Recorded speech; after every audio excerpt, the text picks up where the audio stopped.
This past weekend was Mystic South here in Atlanta.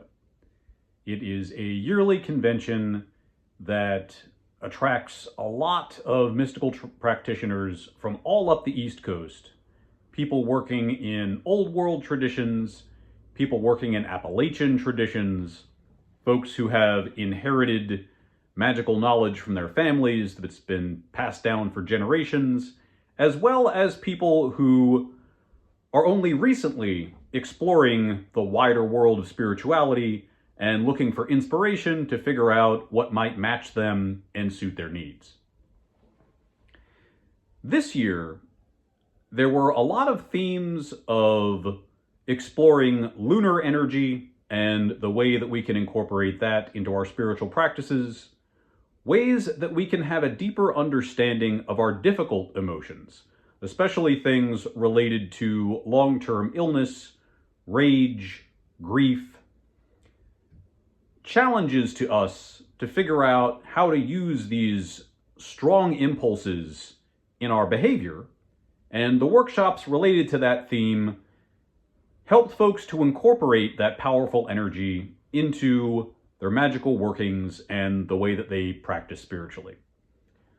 All in all, a very encouraging convention. They changed up the location in the hotel to make it more accessible to folks with mobility issues, which was really encouraging. The vendor room layout was a lot easier to get through, and that was awesome to see. So, continual improvements. I know the organizers work incredibly hard to put this convention together, and I had a great time. Now, I went to a couple of workshops that I found particularly inspiring. David Shi, who is a practitioner from the New York area, he is Manchurian and Mongolian. I know he has some other ethnic transmissions that are part of his history, but those were the important parts for his workshop because he has gone to that area of the world, made visits to several different tribes who all practice different forms of shamanism from the area where the word shaman came from, Saman. Although I learned in his workshop that only describes the male practitioners and is a much younger word than the word used for the female practitioners. It seems pretty clear that women were the leaders spiritually for a far longer period of time than men were in that area of the world. Some of the big takeaways for me, I've studied shamanism pretty extensively, read a lot about what's been written about various folks from those areas, as well as the way that the concept has spread throughout the rest of the world, ways that it has been applied generally as a large category rather than just a description of the North Asian spiritual culture and their leaders. So I've been around it a bit, but had not dug directly into a lot of the particular stories from the Mongolian tribes. I didn't realize that many of those tribes have lost the direct line to their ancestors and elders and to a lot of their teachings. Many of the practitioners working in North Asia are Reconstructionists. They are figuring out what their ancestors used to do and putting it back together since the information was lost. Now, there are several tribes that still do have direct transmission, and a lot of these differences seem to be political. Something that made a big impact on me in that workshop is the realization that in that old shamanic tradition, the spirits that most of these spiritual workers are contacting are related to their families or their own tribe, or the geographical space around them. And these spirits have strong opinions about how the power relations of that tribe should be set up and how they should be relating to the tribes around them. They've got political stakes in what the tribes do. And a big part of maintaining imperialist, expansionist power in those areas was not allowing spiritual practitioners and leaders to train new people in their tradition. So they would cut the tradition off, separate the people from the spirits who had protected them, influenced them, empowered their tribe, and in this way, disempower them from centralizing their own political leverage and strength. It has always been the case that when empires and expansionist groups want to cut people off from their dignity and their personal sense of power, they always scatter the central strength of their spiritual concepts. No different in North Asia. And in order to maintain their lineage, a lot of these tribes are having to declare allegiance to bigger political structures that they may not feel completely comfortable with, but they have to preserve the traditions of their tribes. That's got to be an incredibly difficult position to be in. And to know that that's going on right now, I felt like it sort of opened my eyes up to much clearer, more honest stakes in the way that spiritual situations progress than a lot of what I see in the European American way of thinking about spirituality, that it's something that should be separated from politics. And yet it never really is. There's always an embedded sense of the right, spiritually backed way to do things, and that still should have the loudest voice in politics. It's just common sense to do these things, as opposed to listening to any other way of organizing the world or the way that we affect each other. So whereas in the West, it seems to be the elephant in the room, in the East, it is much more clear that there are powerful spirits that allow for political possibility and organization and improve that. And it also brought to my attention the fact that they're really honest about spirits not agreeing. That if two tribes have ancestral spirits that have been at odds for generations and generations, those spirits aren't all going to get along. They are going to attempt to outdo one another through their community, the living people who are currently that community itself. The spirits are going to try to gain influence and strengthen their community over and above the spiritually influenced communities around them. So a sense of competition, a sense of power struggle between various shamans to further their cultural momentum and the power of their tribe. David Shi told a lot of stories about how some shamanic groups accept Buddhist spirits and Buddhist influence. Some are very much against it. And ways that has been handled on the spiritual plane, again, reveals really clear distinctions and really clear conflicts in the spirit world. A reminder to me that, thankfully, not everybody believes that all spirits always get along and we're the ones who are responsible for all mistakes and conflicts. But the fact is that, especially among indigenous traditions, it's really clear that the spirits don't all agree. That they've got different stakes in things. They are willing to struggle over the same thing in order to influence it spiritually and transform its qualities in order to transform what life is like.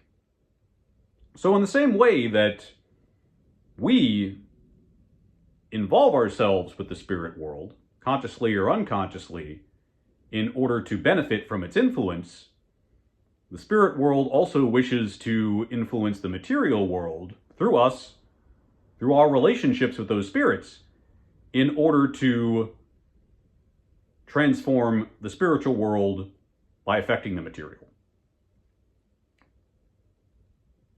These different positions are from individuals with their own perspectives, their own understandings, whether these are spiritual entities or material ones.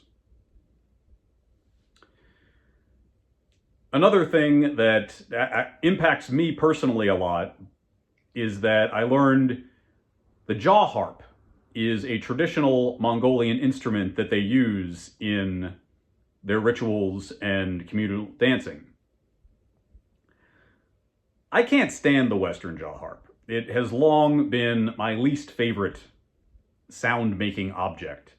But when I listened to some of the recordings of folks in North Asia using their jaw harps, it buzzes a lot more than it twangs, and it was a much more satisfying sound to me. I've got to reassess my entire opinion of the instrument now. Overall, a fabulous talk from David Shi. I also really enjoyed the fact that there were several panels focused on the way that people in Europe, specifically Italy, during the Renaissance, were taking religious, spiritual, and magical ideas from Greece, from the Middle East. A lot of this stuff was being also transmitted through Spain, but ideas from the South Mediterranean and from the area further to the east of Europe were starting to come into Europe in a very big way. And during the Renaissance, a large reason for the intellectual and creative development that happened was this influx of new ideas. So a few of the workshops focused on people who had reinterpreted those Eastern ideas for the Western world and were trying to find other perspectives on spirituality than the rather monolithic one that the church wanted to portray. Because this was after the split between the Western Church and the Eastern Church, and there was still a lot of animosity between them.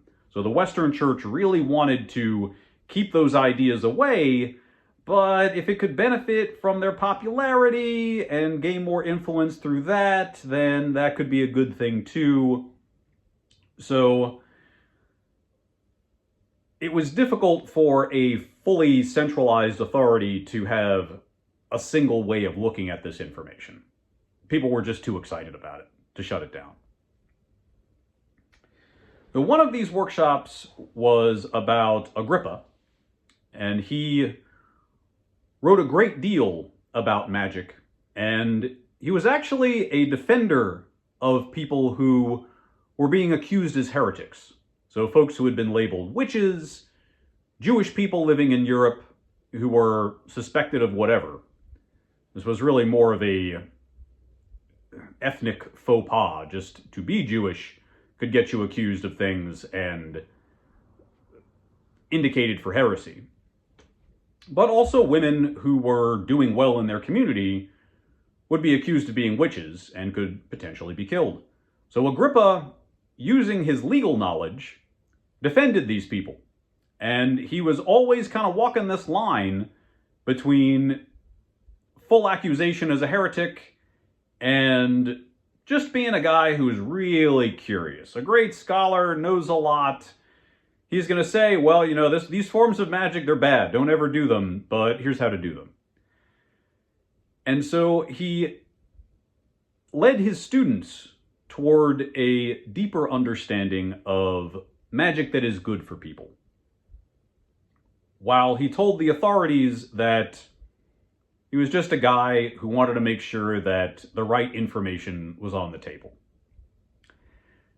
The workshop itself was about Agrippa's interpretation of the three worlds, as they are generally understood by spiritualist practitioners, that we have a celestial world, a middle world or terrestrial world, and then the infernal or chthonic world. The celestial world being the creatures and beings that are more expansive than us, less material, more celestial. In that reality, they were associated with the stars, the constellations. The terrestrial world being this world of earthly material that we exist in as humans, and the chthonic or infernal world being the underworld or the afterlife. Now, the Agrippa workshop was interesting because Agrippa couldn't say that the infernal or chthonic world was hell in any of his writings, because hell had taken on this aspect of being an enormous hot torture chamber, whereas the ideas that Agrippa was reading about came from the Romans, who didn't see the afterlife as being this world of torture, but more just a world that did not allow people or their deceased spirits to have a great deal of effect or agency on what would happen to them there.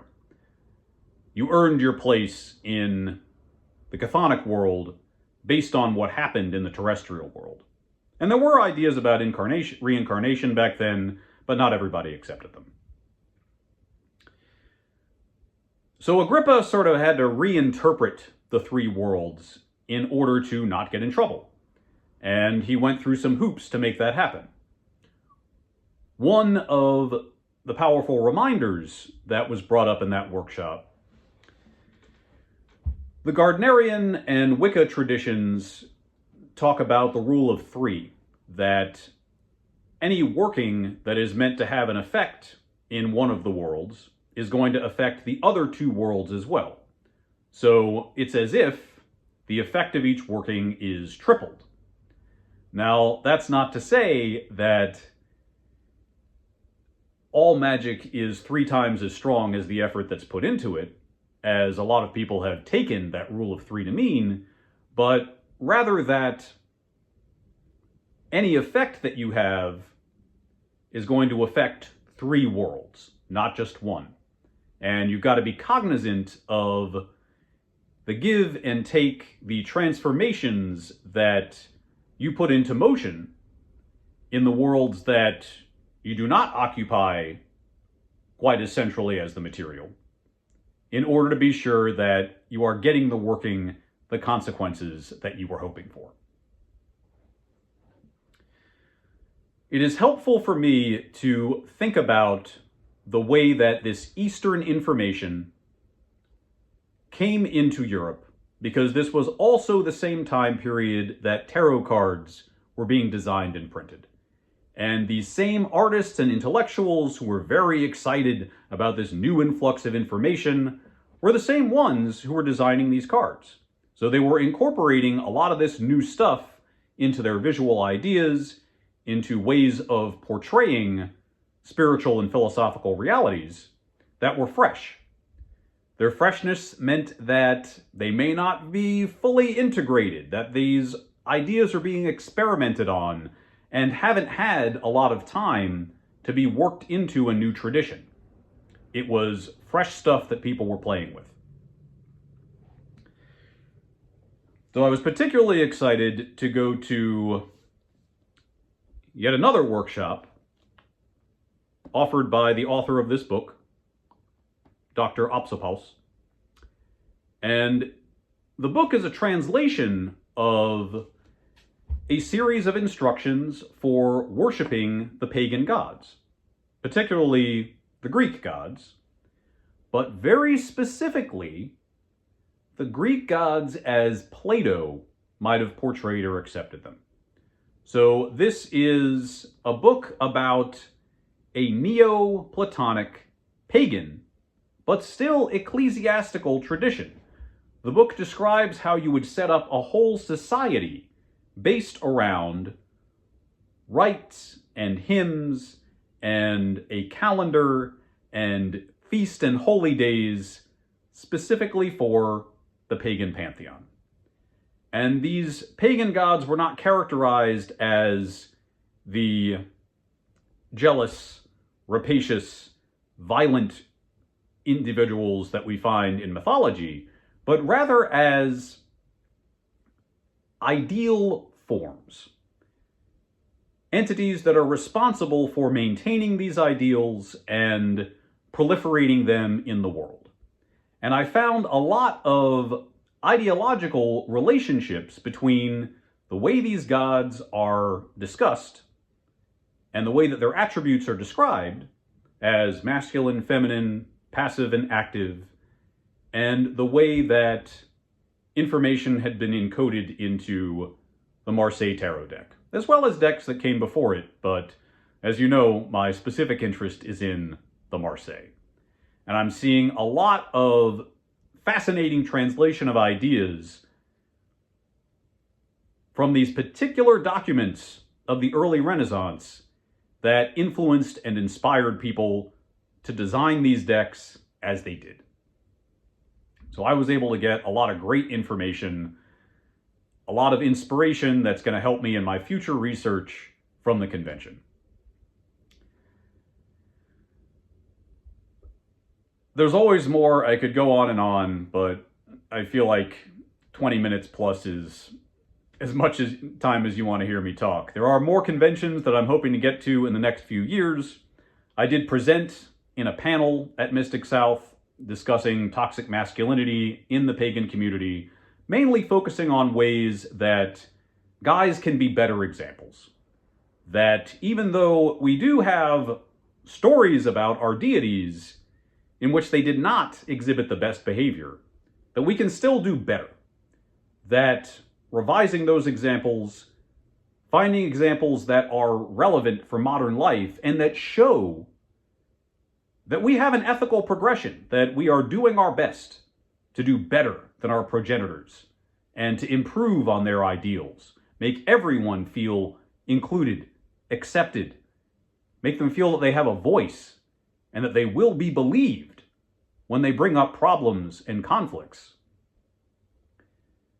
This is a necessary staple for alternative communities in spirituality to thrive.